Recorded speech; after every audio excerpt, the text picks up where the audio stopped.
Hi, everyone. We're talking about hardware-based security today with Ed Bott for ZDNet. Ed, I understand you've got some gizmos there to show us to talk about today. I've got a couple little gizmos here. Tiny little thing. Let me show them to you. This is the first one. This Okay. is called a Yubikey 5 NFC.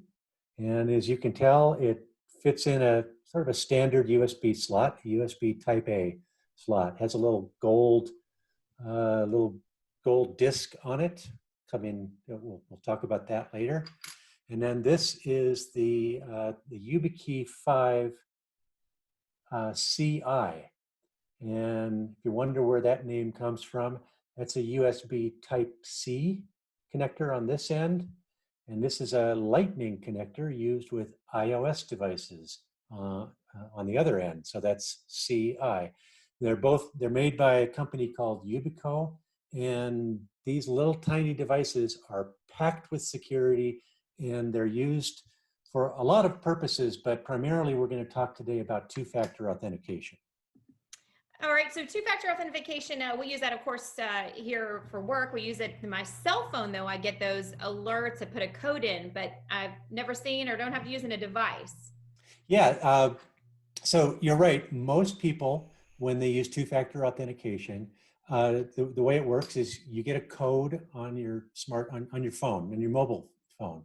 So you go sign into your bank, and the bank says, "I don't recognize the device you're on." They send you a code back, and you type in that code. You can also use what's called an Authenticator app on your smartphone, and there's Authenticator apps for iOS devices and for Android devices, and those do kind of the same thing. They give you a numeric code that, you got to set the thing up first. You have to prove that this device is authorized to receive those codes. The trouble with those SMS text-based codes is that somebody can SIM jack your phone number.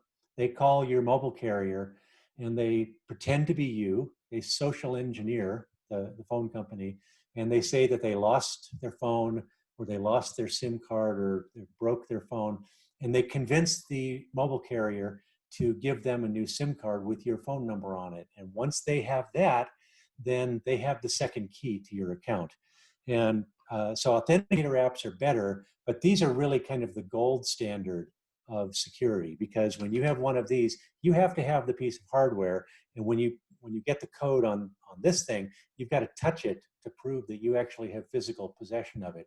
So these are commonly used for extra security. Yeah. So expand on that a little bit, then, Ed. How the devices actually work. Okay, well, so you set up one of these devices pretty much the same way that you set up two-factor authentication using a smartphone or an authenticator app. You go to your website, and I tested these with a bunch of services. There's a list of hundreds and hundreds of services that support what's called the FIDO2 standard. It's the one that's in use here, Fast ID Online. So they support the FIDO2 standard. And so I did Twitter, Dropbox, Google account, Microsoft account, GoDaddy, Namecheap, a bunch of things where you really want to have some extra security on those things. And so you go and you sign in there, you go into the settings, you find the security place where you set up two-factor authentication, and you say you want to add a new method. And then assuming that it supports a hardware key, not all of them do, but most do, you choose hardware key, you put this little device in your USB slot, and then it says, okay, we're going to put a credential on your device to prove this is yours. And you say, yep, I'm okay with that.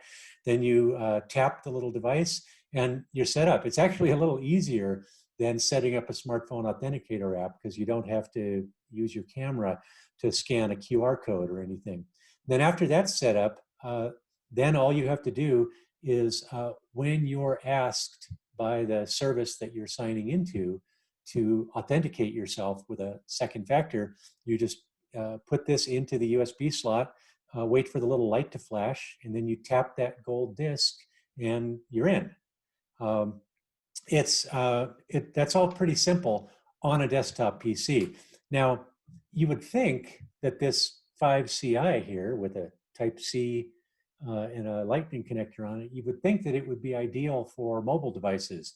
Unfortunately, though, most of the companies that are doing this kind of security still haven't quite caught up with mobile devices. So Apple, for example, has only limited support for using this device in a Lightning port.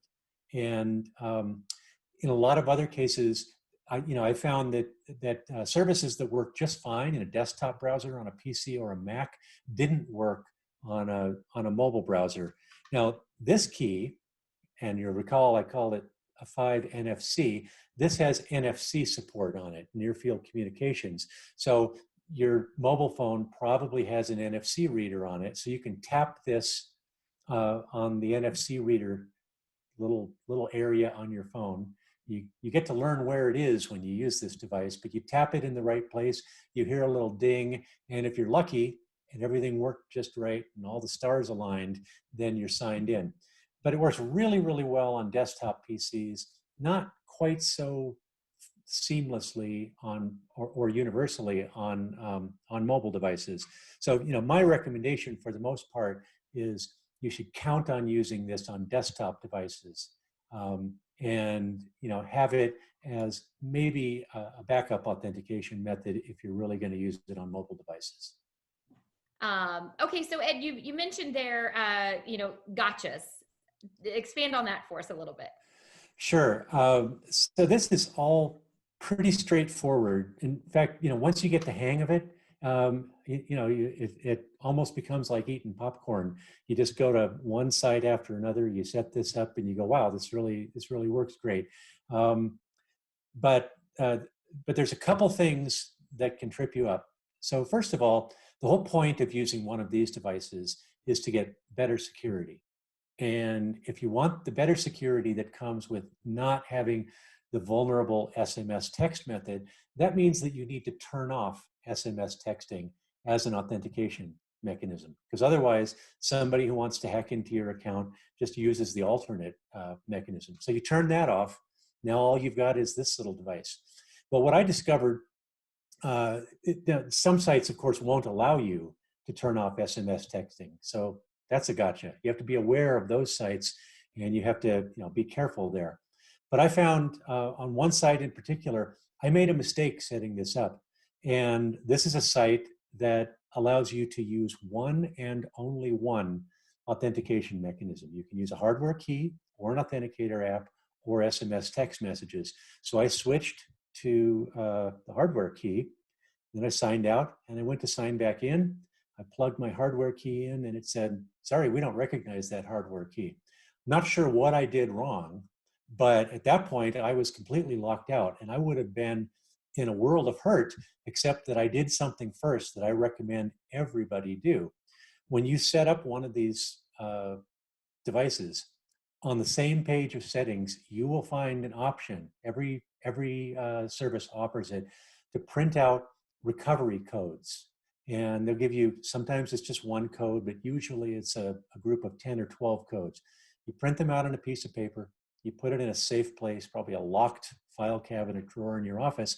Fortunately, I had done that, so I was able to grab that piece of paper, punch in one of those codes, and get back online. So the real gotcha is this kind of security is so foolproof. If you lose this key, if you set it up wrong, they're pretty durable, but if it breaks, you need to have a backup mechanism, and those recovery codes are going to be your lifesaver. Yep, most definitely sounds like it. Some great information there, though, Ed, and a great option for people, of course, when it comes to securing online accounts, which is obviously so very important. I know you've got a great, that full article there up on ZDNet for everyone to read. Much more information can be found there. We appreciate you watching, everybody.